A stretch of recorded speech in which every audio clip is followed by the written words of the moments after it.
Good afternoon, St. Peter's Prep. On this Friday, before the first full day of the 2021 school year, the first full Monday in about 6 months, I'm thinking about Grand and Warren, a phrase we use all the time. But today what I mean by Grand and Warren is literally the streets of Grand and Warren, the very corner of St. Peter's Prep. Picture yourself on that corner. When you look south on Warren Street in the evening, you can see a spectacular view of the Statue of Liberty, or by its original title, Liberty Enlightening the World. Her burning torch at night is literally a small but powerful light in the darkness. Rather than just a symbol, perhaps Lady Liberty is asking us as a country, as a school, and as individual members of the prep community, are you enlightening the world? How much do you want your light to shine, and to whom? Does your light guide others, and to where? Does your light take on the darkness? Does it take on the darkness, and why? More importantly, how? Now, if you will, turning and looking east on Grand Street, you see the New York City skyline, lit up majestically. But today I'm not thinking of a 9 p.m. crystal clear skyline, but rather an 8:46 a.m. one on a crystal clear morning 19 years ago, when Flight 11 hit the North Tower of the World Trade Center between floors 93 and 99. I remember being a fifth-year prep teacher whose life, like all of ours, was turned upside down. Or as prep legendary teacher Anna Garcia remembers, the day life as we knew it was gone forever as we watched the towers burn and fall. Allow me to pause for a moment and with great reverence read the names of the prep alumni who lost their lives on that day. Edward Keene, class of 53. John Crow, class of 62.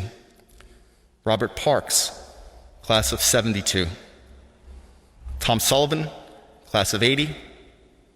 Keith O'Connor, class of 90. And at the time, a current prep dad, Timothy Hughes. Like so many of us, that day etched pictures and stories and feelings in my memory and in my heart.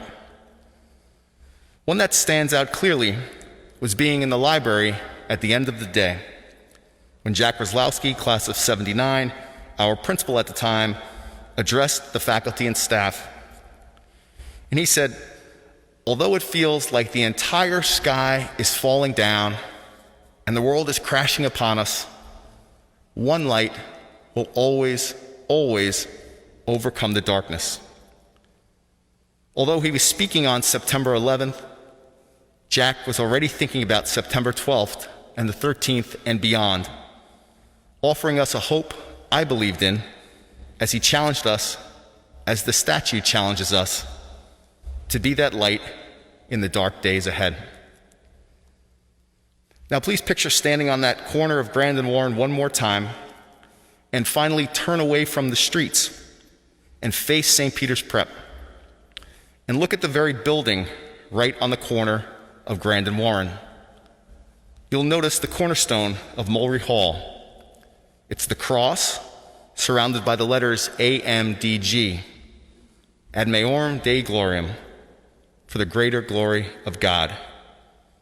The challenge to utilize our talents, how we study, how we teach, how we practice, how we win, how we lose, our late night phone calls or texts, how we use social media, the things we choose to do, the things we choose not to do, how we forgive, how we ask for forgiveness, how we listen, how we sing, how we dance, how we say thank you, how we love, how we receive love, every bit of it, all for the greater glory of God.